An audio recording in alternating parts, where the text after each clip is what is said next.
Meanwhile, in West Africa, in Oude Ghost, this region with ruins that we have talked about became a battlefield between two African tribes, one representing the non Muslims, who would not be referred to as Berbers, but Sudan, and then the Berbers representing the Islamic side of the Africans.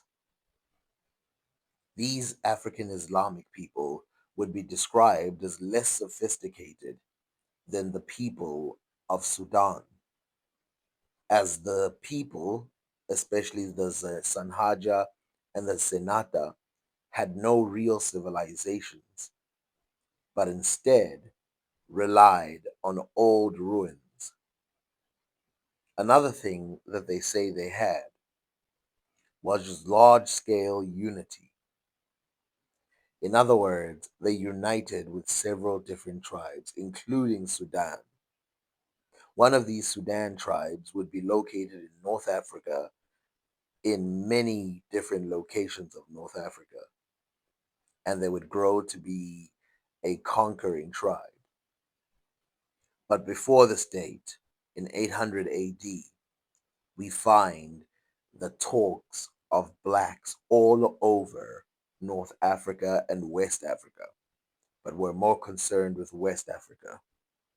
And we read, whoever travels south by road from Sigilimasa towards the land of the blacks, inhabited by various black tribes, travels through wasteland and the desert for a distance of 50 days' journey.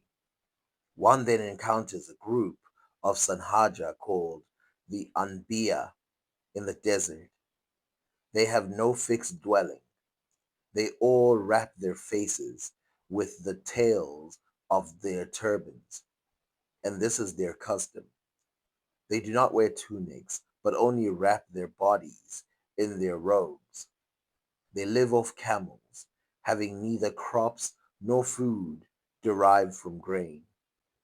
Then one continues to a region called Gaust or Odegaust, a cultivation valley with dwellings in it, where a king of theirs resides. He has neither religion nor religious law, and raids the regions of the blacks, who have many principalities. Now, I have to explain something real fast before we go on. See, when they say the blacks there, the word they use is Sudan, and sometimes this word Sudan can accurately be translated as black. But in this case, it just means the people found in the region called Sudan. The other name they would use if they were referring to blacks would be Al Aswad, but they do not use that word. They say Sudan.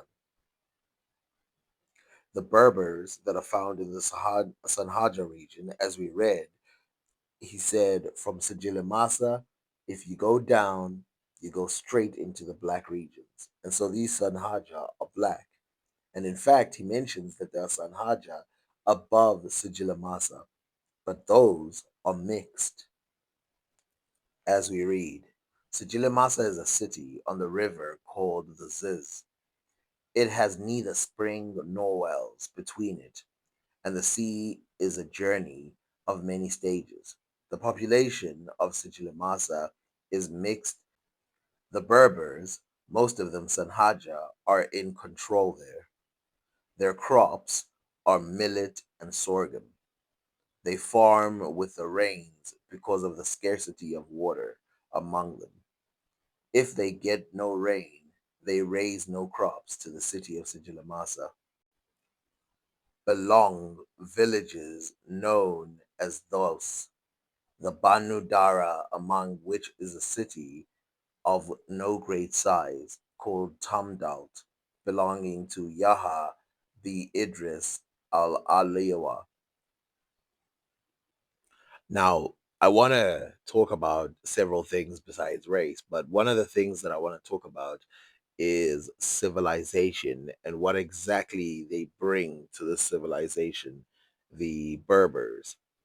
And the reason why I say this is because from Canem, which is mentioned here, not in this sentence, but I will show you, which is mentioned later, where the Canem king used to sell slaves, black slaves, to the Berbers as well and the Arabs as well, and the Canem ruler himself as a black person. But I want to show that this civilization that some people call the Sudan areas have no connection with Berbers in terms of their sophistication and later their immediate rise. But I also want to show that it was not a boundary. So, in other words, prehistory, prehistory, the Berbers and the Africans had something in common, which again is the Tumalus and all that other stuff. But once iron comes in, once big civilizations come in, once sedentary lifestyle comes in, that's all Sudan. In other words, that's all West Africa. It's got nothing to do with North Africa. And I say that for various reasons, but the main reason I say it is because that separation is obvious in these readings. So the important line here, in order to make this point, is Ghost, right? So there's a region called Ghost, and the Sanhaja and the Ghana Empire, which was what was existing at the time, were fighting back and forth for this region called Outer Ghost, or Ghost, as they write there. A region called Ghost, a cultivated valley with dwellings in it, where a king of theirs resides. He has neither religion nor religious law and raids the regions of the blacks. Now, this is the important part, who have many principalities. So the Berbers have no fixed abode, they have no fixed structures, except, of course, the ones which they have captured and the ones that they have inherited from the Romans. But you go down to the Sudan regions, which they call in blacks here, which I disagree with that. This word Sudan, even though they are black, is mainly referring to the region, not the people. But of course, it's already implied if it's Sudan, it's blacks who have many principalities. So there's many cities located in that region divided, and those divided cities, which are owned by different people under one bigger ruler, are owned by the blacks or the Sudan in that region. Now, of course, I have no problem with the word Sudan meaning black because it literally does mean that. But there needs to be better translation than that so that it can give a better context. And so let me show you why I disagree with this translation with by using something that we all know. So you can see here the word Al Sudan, right? And they have shown that they are designating it to mean the dark skinned peoples of Africa in general, not only those of present day Sudan. This is a fine word if they want to use it that way, but this is not how this word was being used in that sentence. It was being used to designate that very small sliver of region, and it was not being used to designate the Zanj. But let's look at what they write about the Zanj. So, of the Zanj, the Wakwak was an island, a group of islands said to be inhabited by dark skinned people. Zanj is one of the names for blacks. Many candidates have been proposed off the coast of Africa and the Indian Ocean. Alia Kubi may have the Maldives in mind. Okay, so again, This is very interesting. And they use dark skinned people and they say it's a name for the blacks. But that's not the full context. Zanj is people living in that specific region, in the coastal regions of East Africa, and that's why they put them in possibly the Maldives, which is very important because a lot of these islands that are said to be inhabited, non-inhabited prior to the Portuguese or the Arabs, when you go read the Arab sources or the Portuguese sources, they say, yeah, there were people in that region. But today, if you go check textbooks, they're going to tell you that those places were uninhabited until some other people came. But that's another story. If we look here specifically, we can tell that they're using the word Zanj, the word Sudan, and another word Abyssinian as just blacks, which is not a fair way of interpreting the words. These are very specific regions. So the part next to the West African area is dominated by a West African people or a North African black people are is a place called Zwila. I'm only bringing this up because it's going to be important for the next part and the next reading. So this will illustrate why you cannot just use the word black so randomly. But this is Zuwila, like I showed you, that Libyan area. It's where Kanem would have been. And so, without using the word Kanem, we know that he's talking about the type of civilization that would have been Kanem. Beyond and to the south lies the land of Zawila. The people are Muslim, all of whom are Ibadis who perform the pilgrimage to the sacred house. Now, pay attention to this part. Most of them are of, and then there's a gap there because there's a confusion. They bring out black slaves from the Mirwin, the Zagwayan, the Merowin, and other black peoples as they are near them and take them captive. I have also heard that the kings of the blacks peoples simply sell blacks for no reason without there being any war. From Zawila and Zawila hides. It is a land of date palms, sorghum fields, and blah, blah, blah, blah. It has a mixed population of people from Khorasan, Basra, and Kufa. So these people, Khorasan, Basra, and Kufa, represent Asian DNA. So there are also some DNA that's that color of people. 15 stages beyond Zuila is a city called Kuar, where there are Muslims from a variety of tribes.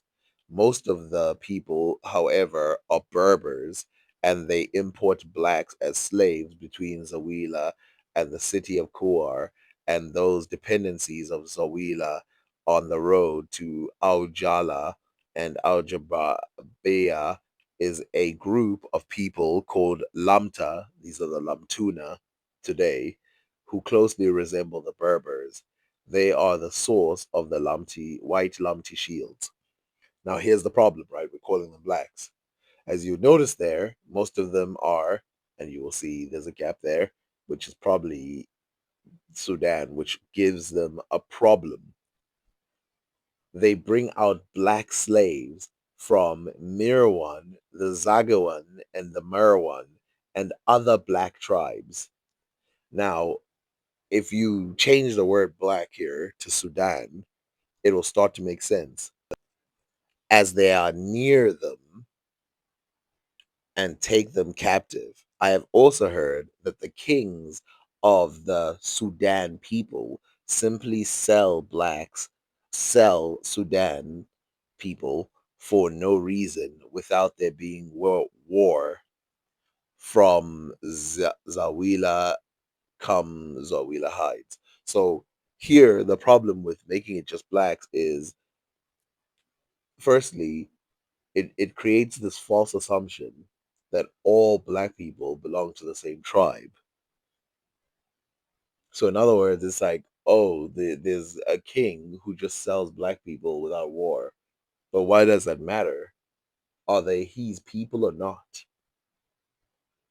Which, by the way, that's his own opinion that he heard that. It's not necessarily true. And then he says most of them are of, they bring out black slaves from Mirawan, the Zegiran, the Marion, and other black peoples. Now, keep in mind, these people, these tribes that he's listing, they're all Berbers. And it's important that you know this because he says, and other black peoples. So he's listing Berber people, North African Berber people, and he's listing them as Sudan people. One of the reasons why it's important is because he's probably listing them as Sudan because they live a sedentary lifestyle. But without that sedentary lifestyle, they're just like the other Berbers, nomadic people. And that's how he would have identified them. And of course, we have other books where people talk about how there are slaves being sold in this region, the Kanem Empire, from one black tribe to another. They sell. Now, here's the second problem. Let's just assume that the word Berber means white, for example. Here's the second problem. We only hear the word Berber after we leave Zawila. So here, let's continue to read. From Zawila comes Zawila Heights. It is a land of date palms, sorghum fields, and other things. It has a mixed population of people from Khorasan, Basra, and Kufa. 15 stages beyond Zawila is a city called Kuar. So we're already outside of Zawila. And given that this place is in North Africa, it's surprising that the only people that he mentions as foreigners are people from Khorasan, Basra, and Kufa. So, in other words, the mixed population of people from Khorasan, Basra, and Kufa who are mixed with the black tribes, those are the only people who are different than the blacks in that region.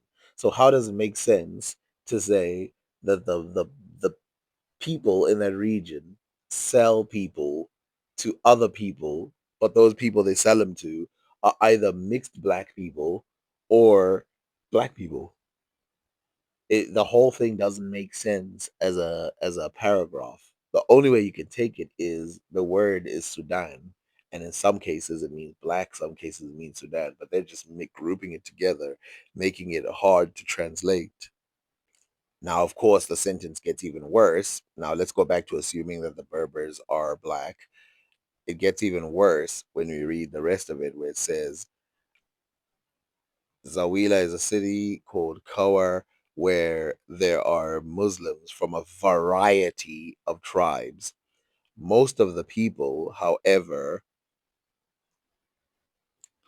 are Berbers, and they import blacks and then they add as slaves, even though that's not implied, between Zawila and the city of Kuar, and these dependencies of Zawila on the road to Aujala and Aljabia is a group of people called Lamta or Lamtuna who closely resemble the Berbers. They are the source of the Lamti shields. So again, you can see here there is a whole mess that needs to be refined and explained. Now, I want you to go back to that second sentence that says, I have also heard that the kings of the blacks peoples simply sell blacks for no reason without there being any war. Now, remember that he is mentioning black people who live in North Africa in that region. Also, in the same book, he mentions that Berbers sell their children and their uncles and their daughters whenever they want to make ends meet, which has been debunked today, as it was just a statement that he added from guesswork. So a lot of this slavery talk is guesswork. So who exactly were these tribes that lived in this southern region, described by this author as living south of Sigilimasa. As you remember, we read in the beginning, if you go south of Sigilimasa, you go into the black regions, which starts off with desert and nothingness. The people that were there are actually a variety of people, all the way till you get to the Kandam regions. So these represent the Tuareg, the Tubu, the Sanhaja, the Zenata, all of these groups he's putting as one, which are the southern Berbers. Berbers located to the south, which represent a less mixed group, and then Berbers at the top, which continuously he talks about them being in a small part mixed with Arabs from Arabia due to them moving in that region early in that time and then eventually dominating the entire region.